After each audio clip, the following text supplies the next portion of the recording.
All right, so here it is. Here's the last video in the series talking about South Asian health. So this is the actual South Asian blueprint. So we've talked about how 10,000 years of living in South Asia has formed our bodies. You know, they are the way that they are. These are our predispositions. And then the last video talked about what does the data show? How are we showing up with being tested, being assessed? What is our health status and where do we fall in terms of just overall health risks and fitness levels and current habits? And now the goal is knowing we have certain predispositions, knowing our health is currently where it is, what is it that we can and should be doing to be able to not only get healthy, but stay healthy and live healthy, vital, high vitality, high energy, high quality lives, not only just in our teens, 20s, and 30s, but moving forward beyond that, into our 60s, 70s, and 80s, and be able to push not only lifespan, health span, which is much more important than just extending lifespan. So the problem is clear. We already know this. South Asian bodies are famine optimized. It's 2026. We live in an environment of abundance all over the globe. There's a high amount of inactivity within the culture, ultra processed foods, poor habits, poor lifestyle choices, just a lot of unknowns that people know about themselves, a lot of preconceived notions that are actually untrue, and a lot of misinformation that is being shared and spouted by people who are so-called influencers, popular figures, people in the medical community. A lot of them have no clue what they're talking about. So the biggest problem that we see, that I've seen working over 2 decades with thousands of people at the highest level, the most elite populations that have done the most incredible things when it comes to performance, who have pushed really hard with their health, is that, look, we live in an age where there's more information technology, software than ever before. But even though we have all those, we have all the modern conveniences to help us live better lives, we are more unhealthy than ever before. This isn't just specifically for South Asians. This is everybody across the planet. And people are more confused on what to do because everybody is promising the silver bullet. And people are lazy. They want the lowest friction, easiest, cheapest option.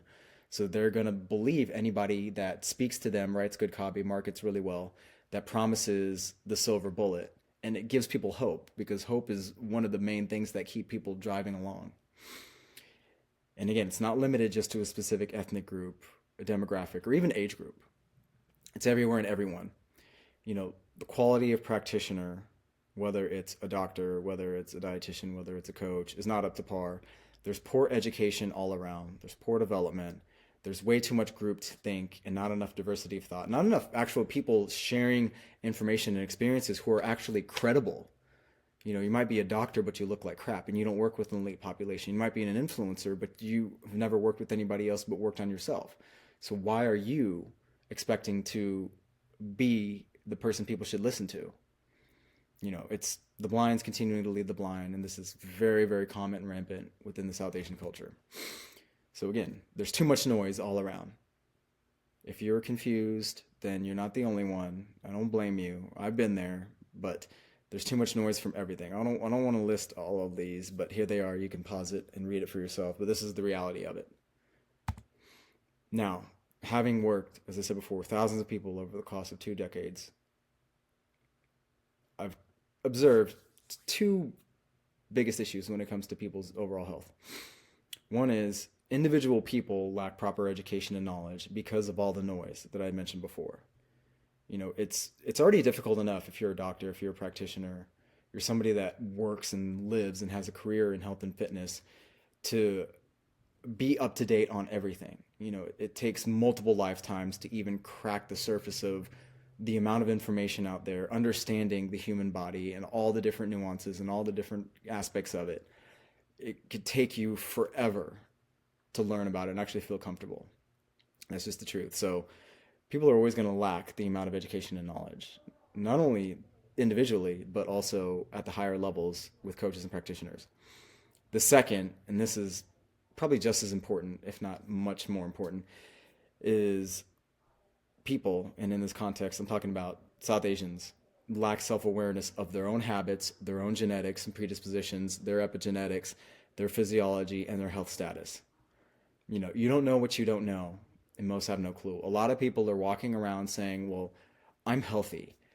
I have intentions of doing healthy things. I might do 1 or 2 things, that are perceived to be healthy, so I'm automatically healthy. Oh, I do yoga, I go for a walk once a day. I have a Peloton at home. We try to cook once a day at home as a family. So all of these things are thought to be healthy, but just because you do one thing or two things does not automatically make you healthy. You have to prove that you are healthy. And I'm not talking about going to your doctor, your PCP, and them just saying, hey, nothing's wrong. Your annual physical, nothing showed up, and, keep doing what you're doing. If you put your health in the hands of your PCP or a doctor, you are not going to get healthy. You are going to continue to be that South Asian statistic, which is rampant across the globe, And I know what I'm talking about. There's nobody else on the planet that knows as much about South Asian health, wellness, fitness, everything in general. Because no other South Asian, no other person on the planet has my background. And nobody has done the deep dives and actually has the evidence to show that this is exactly what we need to do, you need to do. So the average South Asian, is experiencing a variety of different things. There are things hurting you, and you don't even realize. Like, how can you fix something that is a bad habit or a detrimental aspect of your health or a specific issue if you have no clue about it, you are unaware of it? Your doctor's not going to tell you. You get what I'm saying? People are trying or doing the wrong things because of all the noise. People don't know what to do. People don't know where to start. Or you're doing something and it might not even be the right thing for you. Or it's not moving the needle on anything health, but you convince yourself, if I do one or two things for my general health, then yeah, I am healthy. I'm moving in the right direction, because you don't actually have a system or a way to quantify it or explain if it's doing anything positive or pushing in the right direction. Or you're one of these people where you've tried things in the past, you've tried to be perfect in short amounts, you can't sustain it, and then you fall back on bad habits, and you get frustrated because you don't get the results or progress, because you're expecting things to happen in a very, very short amount of time, because you don't understand habits, genetics, predispositions, epigenetics, physiology, or your own health status, and what it is that you need to do to actually reverse all of that and take the positive steps forward. Look, we can talk about the mismatch again. This was in that first video. But it's important to talk about this because it sets the stage for providing the interventions for what it is we exactly should be doing. So our inherited biology, and it's not everybody, but this pretty much sums up 99.9% of all South Asians. We are energy inefficient, lower resting metabolic rate, designed to do more with less. So you call that efficiency. I call it inefficiency when we're talking about total energy expenditure and what we can and should be doing. Lower amount of muscle mass, smaller skeletal frames, poor energy efficiency or utilization during submax exercise. So those things have to be addressed. We conserve fat storage. Again, we had to survive famines. It's preferentially centrally in and around the midsection and viscerally in and around the organs. So it's not going to show up with the number on the scale. You're going to have to do a body composition analysis, ideally a DEXA. We have the lowest lean mass of any ethnicity out there. Again, you have outliers. I've built myself up to be an outlier. I work with outlier. I work with high-level elite South Asian athletes. Just signed on a new one, and he's probably one of the freakiest freaks I've ever come across, independent of being South Asian. But truth of the matter is, lowest lean mass of any ethnicity at normal body weights. So it's the South Asian phenotype. They call it the thin fat, skinny fat. Insulin resistant at an earlier age. We are more vulnerable to cardiovascular disease. And everything has kind of crossed over, not only a 2 to 3 generation, this goes back 10,000 years. And then you combine it with modern day lifestyle. You have food everywhere. Now it's ultra processed food across the globe. We have a sedentary culture. We prioritize academics, family, and career achievement over anything health, fitness, wellness, sport related. And very, very minimal amount of the total population is being supported to get into health, fitness, and wellness. And there's just this misunderstanding of, you can't take your additional time to do health, wellness, and fitness because you have to prioritize academics, career, and family and moving up the chain, while not realizing that if you concurrently take care of yourself physically, you boost your capacity and your ability to expand what you can do mentally, which allows you to handle more, do more, make more money, and be more present for the most important things of your life. What a huge conundrum that is. We eat poor quality food. Ultra processed food across the globe is very high in South Asian diets. High refined carbs, low protein, low fiber, low micronutrients. Again, you put your health in the hands of doctors, modern day doctors. They have no clue about this information. So BMI standard labs, not understanding the South Asian culture and lifestyle, there's no way they're ever going to be able to provide you with exactly what it is that you need to do, because they don't understand you. Even if they are you, they have not gotten to the promised land and stayed there and are living in their primes. So how can they actually help you get there? Why would you want to listen to them? All these talking heads on Instagram sending reels, hey, South Asian body comp coach, blah, blah, blah, this and that. They just come across this information. I've known this shit for over a decade. Come on, man. Again, the result of what modern day lifestyles are providing us: earlier onset of diabetes, earlier onset of heart disease, again, low muscle mass, high visceral fat. That's what we're looking to solve. So again, we're not metabolically weak, we're metabolically conservative, we're energy efficient just in terms of preserving what we have. That's why we have lower resting energy, or lower total daily energy expenditure, resting metabolic rates. And that's why it's very dangerous, to live in these modern day lifestyles with poor habits, knowing that we are predisposed to a lot of different things. The answer is not medication. God, South Asians love doctors. Doctors don't know how to fix us. So they look at something that might be creeping up, family history of X, Y, and Z. Oh, they're going to put you on the holy trinity, metformin, a lipid, a beta blocker.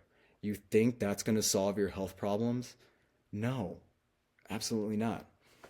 So the answer is not just let's create something for South Asians. The answer is we have to think of things in a unique way that nobody else has, and do things that are going to take us to a level that we've never really been before or experienced.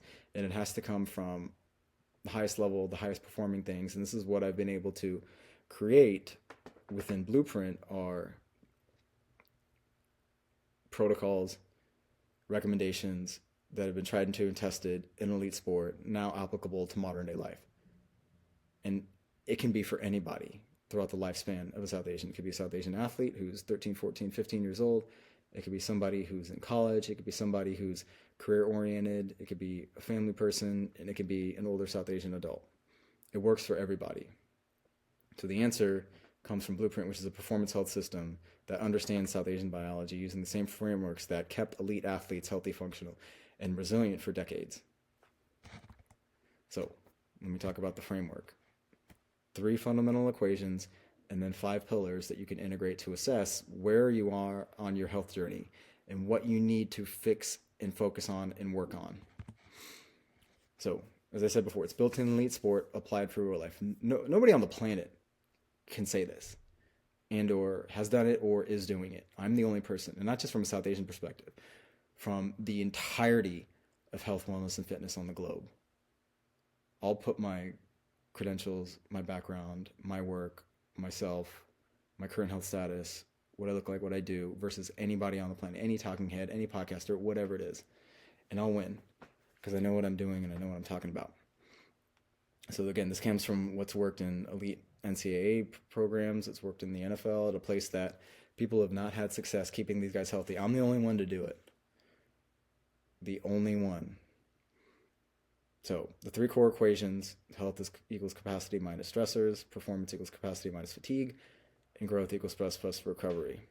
This works for everybody. It's broken down into 5 main pillars, which we can look at to objectively, subjectively give you an idea of where you're at on your health journey. Where do you lie? So it's intake, physical activity, recovery, environment, and inner capacity. So all of these 5 pillar categories are not independent. They are very much interconnected. It's an integrated system. Every pillar affects every others. And again, South Asian biology, South Asian lifestyles require specific attention in each one. Not just South Asians, but everybody in general, but specifically using the Blueprint model to provide the recommendations for South Asians is huge. So when we look at the first equation, health equals capacity plus stressors. So when we think about it, health is everything you do to positively move yourself in the right direction, the things that you should be doing, versus everything that you are experiencing in your life from a habit perspective, things that are known, things that are unknown. And then when we look at this, we can break it into two simple things. Capacity is your ability to respond, recover, and grow from the demands that are placed on you, your health system. So the greater capacity, the more you can handle. And again, we look at stressors as everything that you expose yourself to. Stress is not a bad word. Stress is never going to be 100% gone. It's just understanding where it's coming from and what you can do from a controllable standpoint to mitigate that. So it's not just limited to, oh, I have to bump up my VO2. I have to have a certain hand grip strength, or I have to have a certain level of muscle mass. People can have those independent variables be very high, but be unhealthy because other aspects that contribute to capacity are lacking, and the amount of stressors that they have in their life that they don't account for are very, very high. So putting all of your eggs in one basket to one marker is dumb. Using an age calculator from something like Function Health without any context about anything else in the background, just looking at your blood work, and it says you're 5 years younger than you are when you're an absolute mess internally, is dumb. So again, stressors come from training load, work stress, poor sleep, travel, inflammation, emotional pressure. It's mental, physical, emotional, spiritual, environmental. And unless you have a good idea of what you are experiencing, you're always going to be left in the dark. So for South Asians, the stress load continues to be uniquely high from a predisposition standpoint. High visceral fat, internal stressor, insulin resistance is a stressor, low muscle mass, limiting capacity is a stressor, poor nutrient quality and deficiencies is a stressor, chronic inflammation that we are predisposed to is a stressor, poor lifestyle habits, low physical activity, low physical fitness is a stressor. Constantly worrying, engaging, being sympathetically overloaded, not having any outlets to self-care and control the nervous system is a stressor. So again, the goal is never zero stress. The goal is to build capacity that exceeds your stressors, because health is not a static standpoint in time. It's not perfect biomarkers, perfect body composition.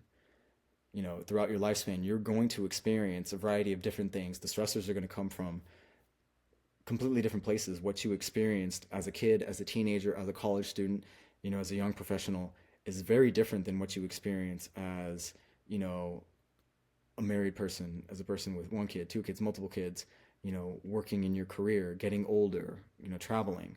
So the goal is to build up the ability to adapt and handle anything thrown your way. So when stresses are high, yes, they can influence the system, but you've built up so much capacity that when the stressors are not applied, you get yourself back to a healthy position because you're constantly able to adapt.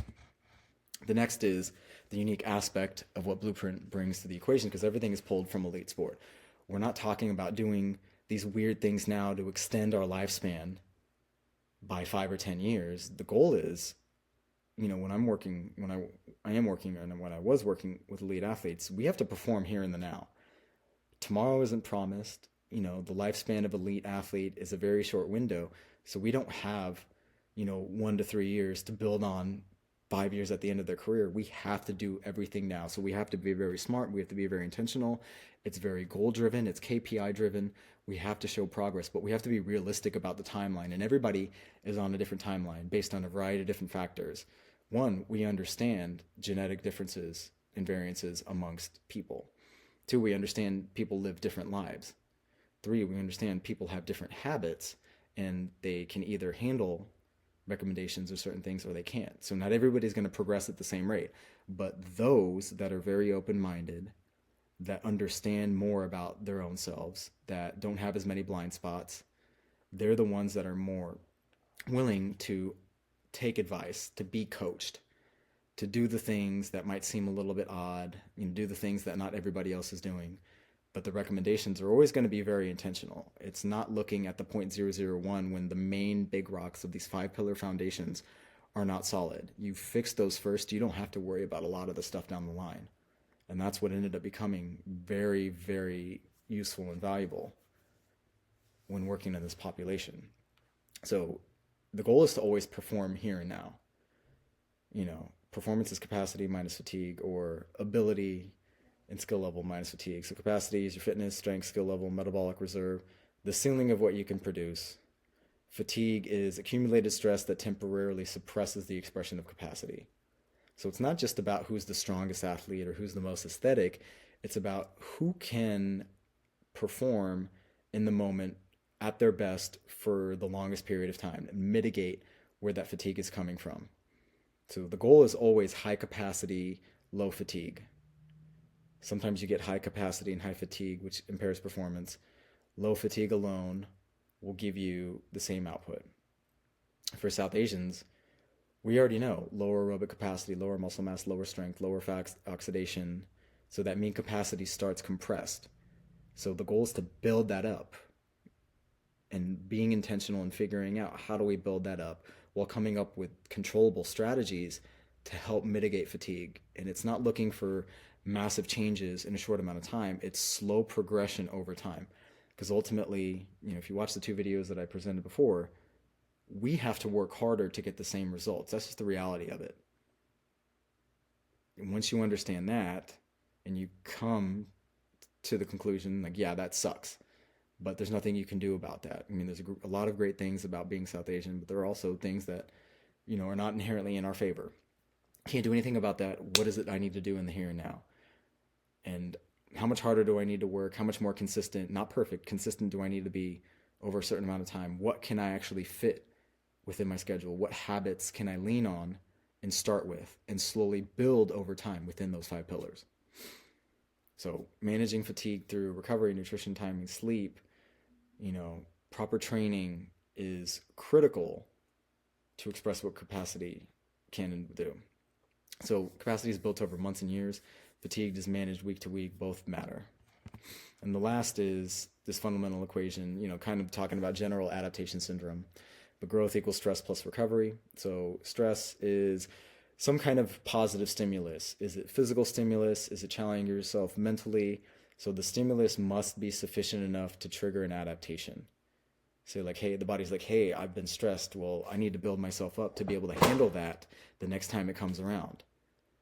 So you balance that appropriately with recovery. You stress, you recover, you stress, you recover, you stress, you recover. You build up your baseline, again, over weeks and months, not over days and weeks.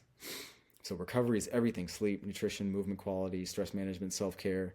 That's what happens when you want to build yourself back up. You never get stronger when the stressor is applied. You never get stronger in a workout. It's how do you build yourself back up and increase your baseline over time. So if you stress yourself and you don't have recovery, you have breakdown, which is where a lot of South Asians live. But at the same vein, you can't just skip over physical stress and the appropriate mental stress and think about recovery all the time, because you're just going to be rolling around in the same circle. Where's the benefit? Where's the trigger for the body to build itself back up and increase your baseline? It's not there. So for South Asians, culturally, recovery is undertreated. There isn't a high priority of sleep that gets sacrificed for academics or work. No one's thinking about appropriate nutrition. No one's thinking about the appropriate stress load from training because they're doing the wrong things. So chronic under recovery is the primary reasons why muscle building stalls. Because 1, the stress load isn't appropriate, and you're not recovering enough, or 2, your stress load is high and recovery is poor. So it's which one of those are you? So you can't out-train poor recovery. You can't not supplement past it. You got to have a proper balance of both. So then we move on to the first pillar of Blueprint, which is intake, which is everything you put in your system. So nutrition, supplementation, hydration, what to eat, when to eat, how much to eat. So again, intake isn't just nutrition, it's everything that you end up ingesting. So our intake problem is just this lack of knowledge all around. The traditional South Asian diet, while the food is good, even if you cook it from home, it is very low in protein and fiber and appropriate micronutrients. It is very, very high in fat and carbohydrates. This becomes an issue too if, you are vegetarian. There's nothing wrong with being vegetarian, but you also limit tremendous amount of, micronutrients and the appropriate macros that you're going to get if you are a vegetarian. So protein intake is the lowest globally. Most of the calories come from carbohydrates. Carbs aren't a problem. It's just when your system already has issues because of low muscle mass and you're not doing any movement, then the excess amount of carbs just throws fire. It's like gas on a fire, gas on a fire. It's not the smartest thing to do. Low fiber, low micronutrients, low omega-3s, low vitamin D, higher ultra-processed food intake. The cultural meal is not adapted to thinking about building muscle and getting fit. You know, it's just a mismatch between tradition and what it is that you need and what we need to do more of. So it's fixable. It's completely fixable. To increase your protein intake. You know, modern day recommendations coming from governments are the worst thing. Why would you ever listen to these people about nutrition? Just look at them. Look at the people that put together poor quality research and the recommendations. They all look like shit themselves. Like, you're going to listen to them? What have they done? Who do they work with? You know, what positive things have they been able to achieve? Not much, if you ask me. So again, it's raising your awareness and understanding what is it that you're currently doing and where's the gap and how can you close that gap to get where you need to go. So when we're talking about protein, where we need to be is at least 1.8 grams per kilogram, or, you know, around 0.8, 0.9 grams per pound body weight. Why it matters, we have a low amount of muscle mass. We have low glucose disposal. Building muscle is the number one most important thing for South Asians to do. The number one step when you're looking at improving your health. Even if you want to lose weight, don't just drop and go into a caloric deficit. You need to put on muscle, because when you begin any kind of training program, you're a newbie, you're a novice, the gains you get the first time you enter into a training program, you can't get. The longer you're into health and fitness, the older you get, the older your training age is, that slows down. It's not linear, it's not exponential. It tables and plateaus over time. So every gram of muscle mass, lean mass, that you can put on your body improves insulin sensitivity and metabolic flexibility, legitimately independent of if you're in a caloric deficit or not. So again, understanding where protein sources come from. So that's one of the biggest things. The second is just not overdoing it with carbohydrates and refined fats. So we already know South Asian diets are carb dominant, and they're from just not the best quality sources. What we have to do is understand we need better quality sources, not eat them by themselves, control them around mealtime, have a higher quality of carbohydrates that are eaten. Especially, we need to make sure that it's matched to how active am I? Am I lifting? Am I moving? If you're not, then you would want to cut that down. Like, what does my blood work say in terms of my glucose control and insulin? So again, it's not to eliminate carbs. It's being more mindful and thoughtful about what you eat and when. And hopefully get you to a point where this doesn't become a problem, because you're strong, you have a good amount of muscle mass, you move like a maniac, you feel phenomenal. I can eat 300 to 400 grams of carbs a day and not have any issue whatsoever, because the internal system is efficient and it utilizes it, it burns it for a positive. The same vein, if I have an athlete that needs to lean out, that is training and moving, we don't eliminate carbohydrates. We become more aware of it, and we manipulate it at certain times of during the day. You know, one big thing is, look, not only do you want to assess how much you're eating and cut that down, if you have glucose control issues, insulin issues, you never just want to eat a bunch of carbohydrates alone. And that is very, very common and rampant in South Asian culture. Just general habits, not only at mealtime, but just with the snacks, the nasta, all that stuff. They're all very carb heavy and even fat heavy. So fat quality, you know, prioritizing the fats that help improve omega status and lipid status in the body. And understanding that, yes, if there are issues in the blood work, you want to cut down on that fat intake. One of the easiest ways to improve lipid levels is to cut down fat intake, not to zero, but control it quite a bit and make it very well rounded with the quality of calories that you get from fats and what the sources are. You know, understanding your omega-6, omega-3 status in the body is also very, very important. That's something that can be easily added on a blood test. And once you do that, you're like, okay, can I eat certain seafood, fish sources? If not, supplementation with omega-3 is highly warranted, because there hasn't been a South Asian person whose blood work I've gotten back that has their levels in the ideal ranges, outside of mine. But I'm proactive and I supplement and try to do as much as I can, knowing that I have to get in certain ranges.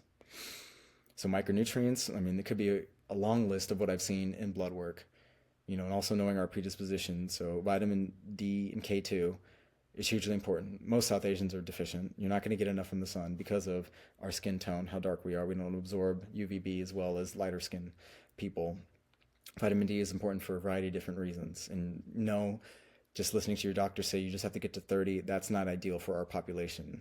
From a sporting perspective, I try to get my athletes, beyond 60 to about 80, 85 for a variety of different reasons. Again, I've got the data that standard populations don't have on why this is important. Magnesium, something we're deficient in. You look at RBC mag levels, most are very, very low. Magnesium is an incredibly important essential micronutrient, and most people are not getting enough of it. Potassium intake is low. It's one of the big reasons why South Asians have potassium and magnesium is low. It's one of the big reasons South Asians have hypertension, blood pressure issues. Because it's not because of sodium, it's because there isn't a balancing act between potassium, sodium, and magnesium, and the consumption of ultra-processed foods leading to elevated glucose levels does have a direct impact on blood pressure too. Like, what is it doing through the system when dealing with glucose levels, and what's that doing to the kidneys too? One big thing people don't think about. There's a variety of other micronutrients I can list.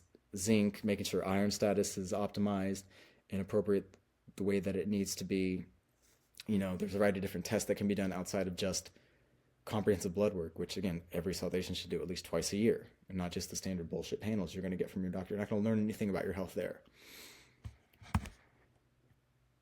So glucose control also is a very, very, very important part. Obviously I said building muscle is number one. Two is controlling glucose control. So if you completely have a handle on metabolic health, you significantly cut down and reduce the risk for diabetes, for cardiovascular disease, for hypertension, for chronic diseases throughout the line. This is the number one priority for every South Asian person. Everybody's worried about cardiovascular disease. Cardiovascular disease does not happen automatically. Metabolic dysfunction happens years, decades before the presence of cardiovascular issues. So if you understand that, you understand everything that I've been talking about, you recognize how important it is to take control of your metabolic health, do the appropriate tests, implement the appropriate strategies, build the muscle, move, drop to an appropriate body fat percentage, increase your strength, everything else will fall in line. So glucose control is a core metabolic priority, and it's not tied just to carbohydrate intake. There are a variety of different reasons why glucose levels increase independent of the consumption of carbohydrates. But there are a variety of different things that can be done to positively stack the deck in our favor. So it's not just, I only do one thing. It's, if this provides a little bit benefit, this provides a little bit benefit, this provides a little bit benefit, and you stack it all together, and you can actually exponentially move things in the right direction, that's a positive as well. So meal composition, again, when you're looking at what you should be eating, there should be high quality protein, there should be fiber, there should be micronutrients. There's nothing wrong with having carbohydrates in there, but every meal should look like that. Every meal shouldn't just be carb fat. No protein, no fiber, barely any micronutrients. Meal frequency, again, you don't need to graze all day. Grazing all day is a disaster for your metabolic health. 2 to 3 structured, high protein, high quality meals. Maybe if you only 2 proper meals, you can get a high protein snack in there too. If you're somebody that just doesn't have a great appetite, that's it. Like, there's no need to eat 5, 6, 7, 8 times a day. You're not an elite athlete. You don't need to scarf down 4,000 to 5,000 calories per day, and where 2 to 3 meals isn't going to be able to cut it. So you have to think about your own health and your physiology and what you can and should be doing. Just control your feeding window too. You don't need to be eating at 10, 11, 12 o'clock at night. You don't need to fast until 12 p.m., 1 p.m. That's a disaster for Indians. Eat when the sun's up, finish when the sun's down, high protein at every feeding, appropriate, caloric amount, high fiber. That's what's going to help push you in the right direction when it comes to improving your metabolic health, improving insulin sensitivity. Get yourself walking. Obviously, build muscle is number one, but also get yourself walking. Walk as much as you can. Walk throughout the day, but especially walk after meals. If there is one high priority, the most important time to walk during the day, it is after meals. If you can get 5 minutes in, great. If you can get 10 minutes in, great. If you can get 15 minutes in, even better. If it's only one meal that you can do that because your schedule is a little bit crazy during the day, cool. That's better than nothing. But start somewhere and try to build off of it. There's certain things, certain tips and tricks. You can take a soluble fiber like psyllium husk or glucosamine powder before a meal to help blunt the glucose response. You can get something with acetic acid like apple cider vinegar or some kind of dressing, small amount like a tablespoon or 5 mils in water, has a blunting effect on blood glucose levels. Making sure that you're consuming magnesium, chromium.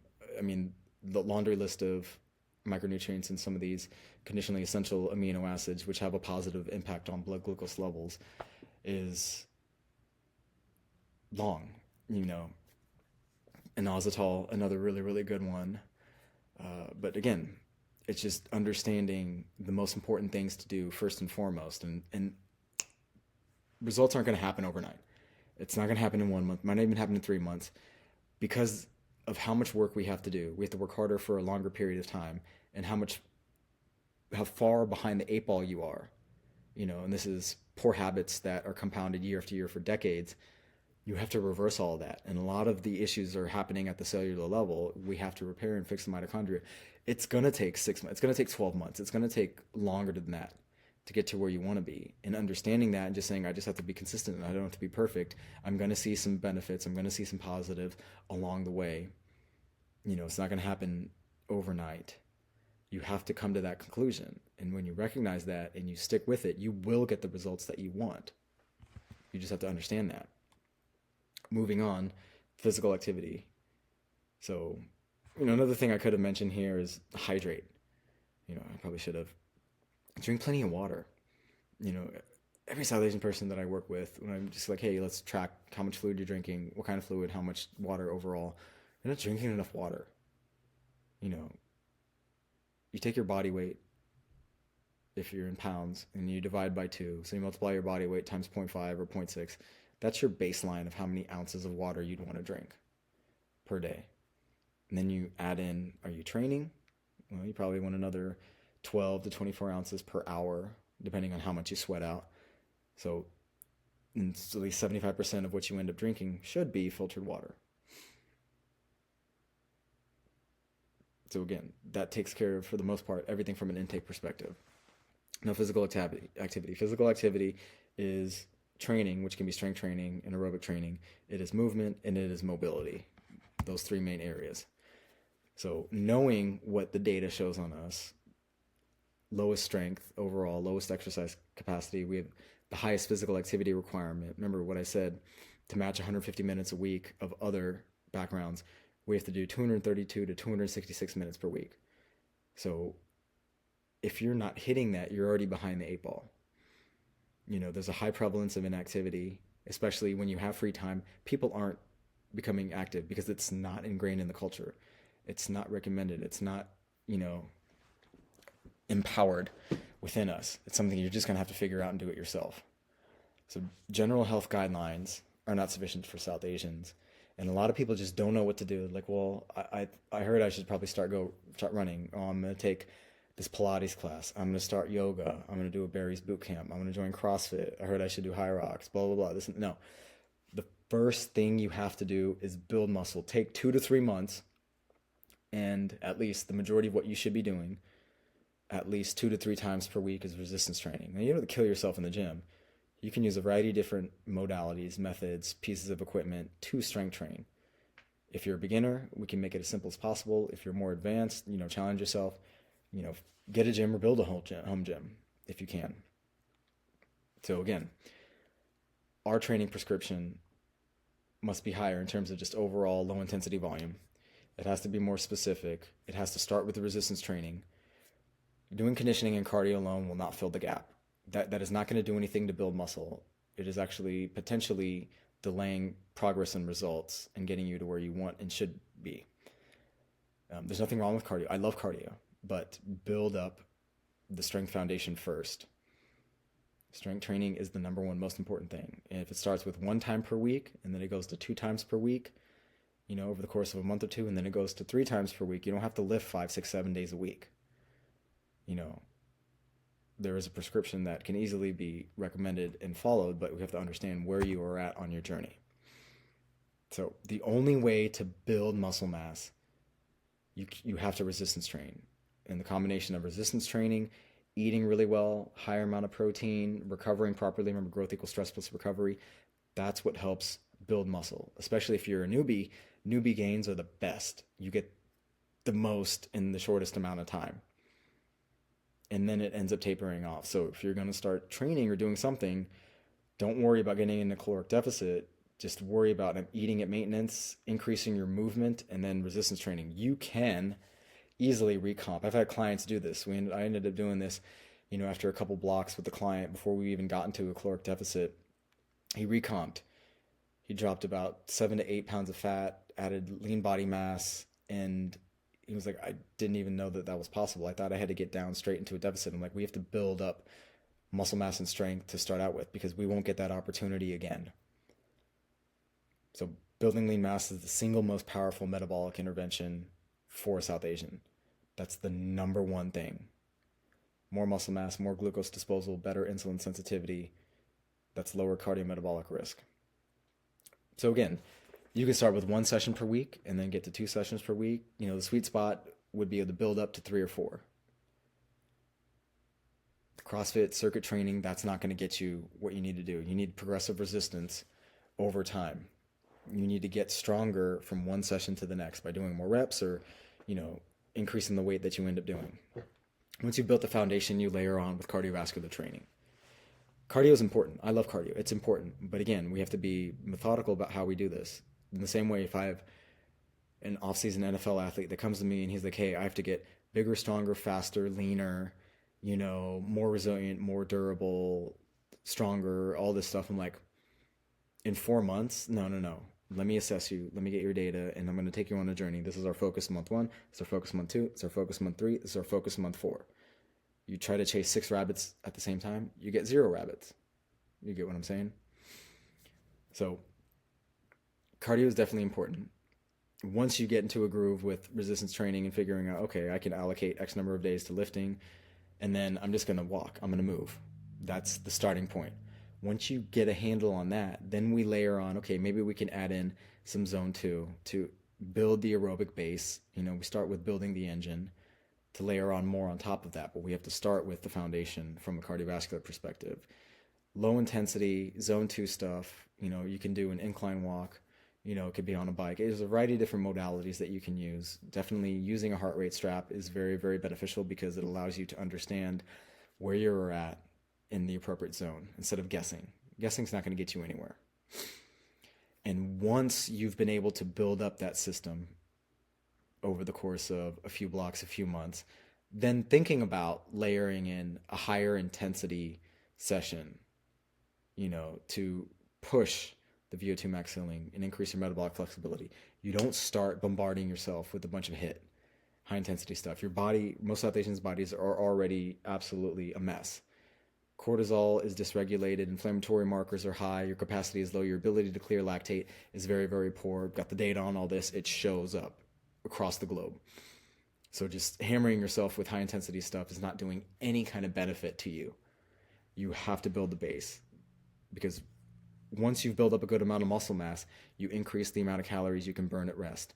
Once you are in this zone 2 area and you're moving and grooving and you're getting, the 232 to 266 minutes per week, you actually increase your intra-exercise energy expenditure. And the combination of both of those is what we aim to achieve. But it doesn't happen immediately. You start here and then you layer this on. So again, what this could look like, you start with resistance training. This is your focus. Once you've been able to do that, you want to make sure you're also hitting your daily movement. This is the first piece. The next thing you would increase is the amount of days you do resistance training while keeping this steady. Once you get used to that for a few months, then it's like, okay, now I'm layering on more zone 2 to start with. And you can do this after the first month or so, minimum 30 to 60 minutes total per week of being in zone 2. And when you can hit 60 minutes, maybe you can do that twice per week. When you're able to hit that, then you layer on the higher interval in zone 3 and then potentially zone 4. That's what it means by building the foundation and the base and progressing from there over time. And that's a 6 to 12 month process. It's not, I'm going to do this automatically within the first couple blocks, within the first couple months. It has to be specific and intentional. Next pillar is recovery. So growth only happens when the system is allowed to adapt. Again, what we see common within the culture, sleep sometimes is not really recommended for a variety of different reasons, or it's not coveted as much as it can and should be, because other things become a priority: academics, work, social obligations. Rest is where recovery happens. It's the number one thing. Sleep. Nutrition is a little bit sacrificed. Stress becomes very, very chronic and unmanaged, and it's coming from a variety of different areas. It's not only physical and mental, it's emotional, spiritual, and environmental. And if you don't know that it's happening to you, you don't know that, hey, work stress, home stress is constantly abundant, then it's just going to erode you internally. It is breaking you down from the inside. You don't even recognize it or realize it. And you don't skip over the fundamentals to try different gadgets or biohacks. If you're not sleeping appropriately, you're not hydrating, you're not, taking 5 minutes of your day to reset your nervous system or have some self-care time, there's no ice bath. There's no biohack in the world that's going to save you. There is a recovery hierarchy. It's sleep, it's appropriate nutrition and supplementation, it's regulating the nervous system, hydrating properly, and then you can get into active recovery, the sauna, red light, grounding, that stuff. Same thing with athletes. There's a million different modalities, a million different tricks out there, but if you're not hitting the biggest rock things, then you're skipping over dollars to pick up pennies. You're jumping over $100 bills to pick up pennies. Why would you ever do that? So again, when you constantly chronically stressed and you get poor sleep, it increases stress during the day, which exacerbates poor sleep. So it's kind of this roundabout way that people are kind of just kicking themselves and eating themselves inadvertently. So again, when it comes to sleep, it's very individual with what people need to do. There are some general guidelines, but it can come down even more of fixing the environment around you, working on, your nervous system, working on the excitatory neurotransmitters you're exposed to, the environment in the room, light environment, temperature, air quality, the micronutrient quality internally, your meal schedule, your movement, your light environment, circadian health. There's a lot of things to look at. And some of these things are just kind of basic big rock items to potentially look at, and there might be a quick fix or a quick swap. But realistically, the people that get really, really poor sleep consistently, they're the ones that are lagging in just executing anything from the main pillars. They're not hydrating, they're not moving, they don't eat very well, they don't supplement properly, they're not working out, their light environment is poor, they're just constantly following through with really, really bad and poor habits. And addressing those slowly over time without even thinking about sleep can push you in the direction of getting good sleep. So doing the right things, doing healthy things can course correct or self-correct some of the things that might be holding you back. You get what I'm saying? Stress, another big thing. Indians are constantly stressed. Not everybody. I'm not. I have some clients that are definitely not. But it's always going to be there. And sometimes a lot of it is just you're not doing anything to help yourself out. You eat like crap. You don't move. You don't exercise. You don't see the sun. You don't drink any water. You don't take care of yourself. So the body's constantly in a stress state. Remember, we're predisposed to already having issues. And you're not doing anything about it. So you're just exacerbating horrible things internally. So again, when it comes to stress, it's understanding what stress is, eustress versus distress, where is it coming from, and how can I do certain things that are controllable and include certain protocols within my day, whether it's mindfulness, whether it's journaling, whether it's a breathwork protocol, which can take you 5 minutes or less, during the day or before bed. Spending time with friends and family, doing something you enjoy, having a hobby that, provides you with a lot of confidence and just youthful exuberance. That stuff's really, really important.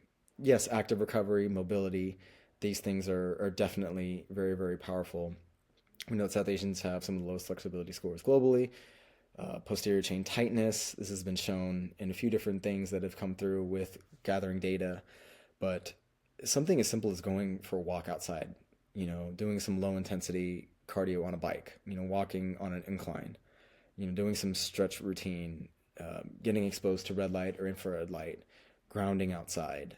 So again, something that can provide a huge amount of benefit, especially if you can mix it together with another self-care technique, then it becomes very, very valuable, and it's worthwhile of integrating it into your day.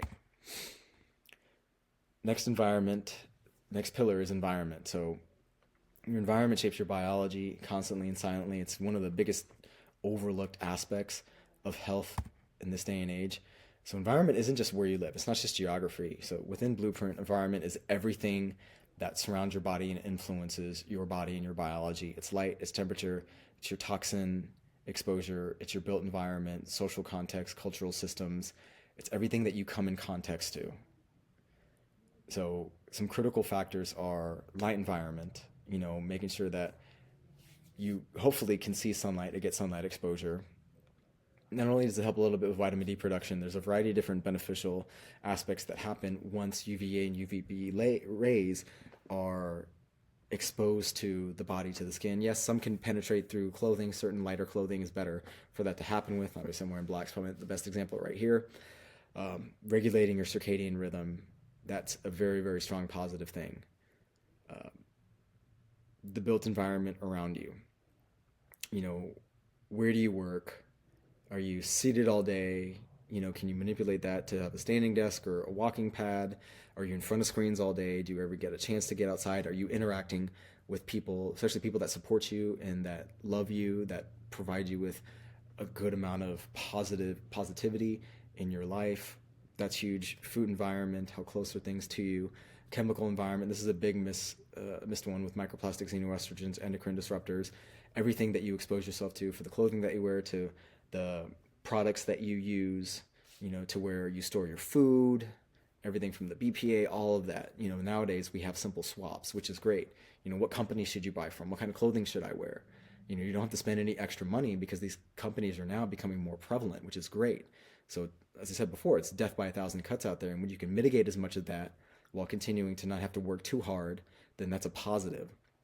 Your social environment or your interactive environment, how is your work environment? How is your home environment? Do you get to see friends and families, or is being social more of a pressure or stressor because you're forced to, go out and drink or eat and stay out late when you'd rather, rest and recover? How much does that weigh in on you? Where do you live? Are you live in a big city? Do you live in the suburbs? Do you live in the country? Do you live near power lines? Do you live near a golf course? Do you live near a place that's really loud and noisy? Are your neighbors helpful? Or are they, really, really loud and unhelpful? So your environment does play a big role with how that impacts you. And learned this quite a bit with talking with where a lot of these pro athletes were living, what they were trying to do, what they exposed themselves to, why they just couldn't seem to get over the hump and really get the extra added benefit of trying to perform at a high level. It's just assessing everything around you from the environmental perspective. And it does make a big deal if you can make easy changes across all these different aspects. How much time are you spending on social media? Is it triggering to you? Does it provide you a benefit? Making sure that you kind of limit that too, just for your mental sake, can be very, very positive. So talked about a variety of different things here. And the last we'll talk about is inner capacity. Working with some of the highest, best athletes ever, if they don't have it between the ears from the neck up, then it's going to be hard for them to show in day in and day out and put their best performance on a day in and day out aspect, because a lot of athletes are physically impressive. Internally, everything is working out really well from a blood work and from a assessment biomarker standpoint.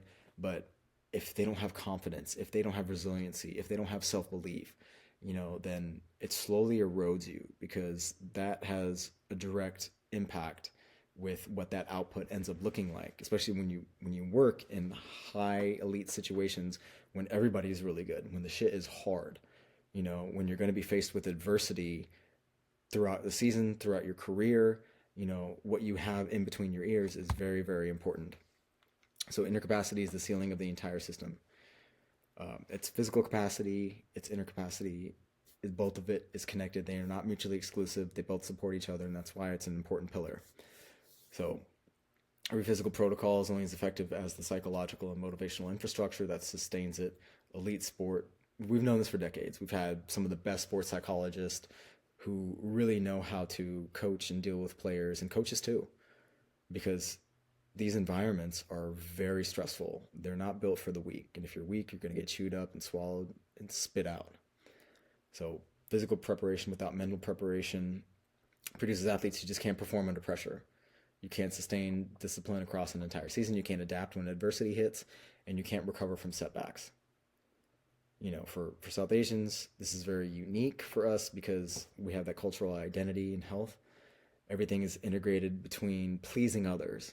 And this is the way it's always been done. And no one's ever taught me this, so I'm just going to continue on with it. I don't want to look different or be different because I'm already am living in these modern day times, and sometimes we're not looked at favorably. And that's just something that you just have to deal with. Everybody, other groups have to deal with too. It's not unique or specific to us. Sometimes you just got to fucking deal. We live in an achievement culture. It's always bigger, better. That's what's seen as better. Oh, you need to get into this educational program. You need to have this scholarship. You need to go through this career path. And that's the only way you're going to be looked at as being good enough, because the pressure is coming from not just society, but more internally within the culture, within the family unit, becomes very, very bombarded. Because, as kids, when we look to our parents and our older family members, we want to please them. We want to help them out, knowing that they've sacrificed a lot and they've done a lot for us to have the opportunity to try to achieve great things. But on the flip side, coming from that older generation, knowing that, I've got 2 kids at the house and I've experienced that myself, putting unjust pressure within a situation and forcing somebody to do something that, they don't want to do, or they might not be as good at, but they go along with it, is not conducive to living a healthy and satisfactory life. And I have a lot of Indian clients that would say they were forced to do things that they didn't want to do, and it's kind of ruined them, and it's ruined their confidence, ruined their ability to manage in relationships and show up to be present for a variety of different things that they are responsible for. So that's another part of the inner capacity that some have to deal with. We have generational patterns that we have to break. What we learn from our parents, what they learn from their parents, what we see as normal and what seems as comfortable in terms of our behaviors, they're not good. Let's be honest. And we can't blame our parents or grandparents for it, because they've just been working so hard. They were never empowered or had this information, learning about health and teaching it to the next generation, and, making sure that became a priority was never important, because they hadn't experienced before. They never really knew what our predispositions and issues were beforehand. So we have to break the cycles. It starts with me, it starts with you, it starts with everybody. Everybody is involved in this. There's no blame. It's just raising that awareness and doing something about it. And the next is identity, like how you view yourself. It's not what other people view you is not that important. If there are people that you care about and love, of course you're going to want to have a positive relationship in a view in their eye of view. But at the end of the day, it's all about how you view yourself. You see yourself as somebody that is capable, is healthy, is athletic, who is not going to succumb to, what we've been predisposed to, that can achieve things, and not just academically or career-wise. Because a lot of this stuff is easy for us. A lot of the hard stuff happens from the health aspect. And we can challenge ourselves academically. We can challenge ourselves in very strange ways. We can have a good amount of work ethic when it comes to work and other things independent of health. But a lot of South Asians struggle to make that connection of being able to challenge yourself physically and what that can do for you and show up for you when it comes to putting yourself out there in the real world. So we have different strategies and different mindsets from elite sport. You can read about these, give it a pause and read through it. But I think ultimately it's understanding you have to do things in a different way. If you want the same results that everybody else gets, keep doing the same shit you're doing, keep listening to the same people, don't make any changes, don't do anything about it. But if you feel that you want something different and it means a lot to you and you're yearning for it, you're just going to have to operate in a different wavelength. You have to do things that other people aren't willing to do, or it's not common. So you're going to be looked at as different. And the reality is that's what's going to happen, and that's okay. because it's not about them. It's about you and what it is that you want. You're doing this for yourself, not for anybody else. And ultimately, yes, you want to be somebody that can have good habits multiply, especially if, you're a parent, you're in charge of a lot of other people. It means a lot to you because you've seen the negative impacts of poor habits over time within your family, with older family members, with other family members. Is something I've seen at a very young age, and nobody has even thought to do anything about it. And the problem is a lot of these issues are now rearing itself in younger populations. So before, we would think poor health, heart disease, diabetes in grandparents in that age or older, where they were 60, 70, 80 years old. This stuff is happening now.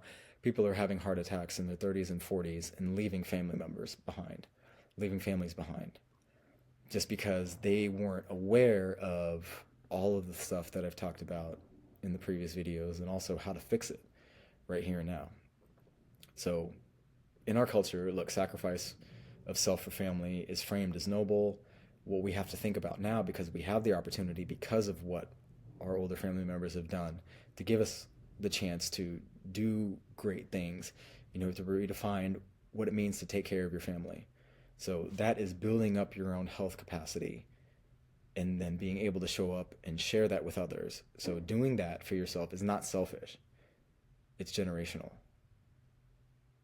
So breaking the cycle is not just personal. It's the most important thing you could do for the people you love around you. And then being a role model for the younger generation and for others to be able to see, like, well, man, I never thought it was possible because I never saw anybody do it. Well, that's my aim and my intention, to be that role model that I never have, but to be that for other people within the culture, within the diaspora. So all the systems connected. It's not, you have to fix everything all at once, but being aware is really, really important. So intake, physical activity, recovery, environment, inner capacity. And how do you end up doing this? Again, everybody's on their own timeline. This is just a suggestion. The first thing is just raise awareness of what you're doing. What are your habits like? Get some testing done. Get blood work done. Get a DEXA scan. If you need to get a CAC or a CCTA, do that. Test your fitness levels. There are so many different ways. Test your strength, test your muscular endurance, test your aerobic capacity, test your mobility and your stability. And where do you lie? You'll be very surprised at what the numbers show and how you significantly overestimate what you feel like where you're at.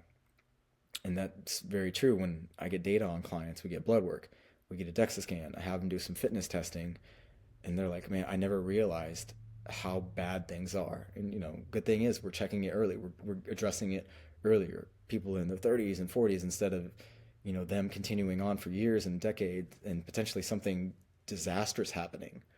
That's really, really important. And again, this isn't a 3-month fix.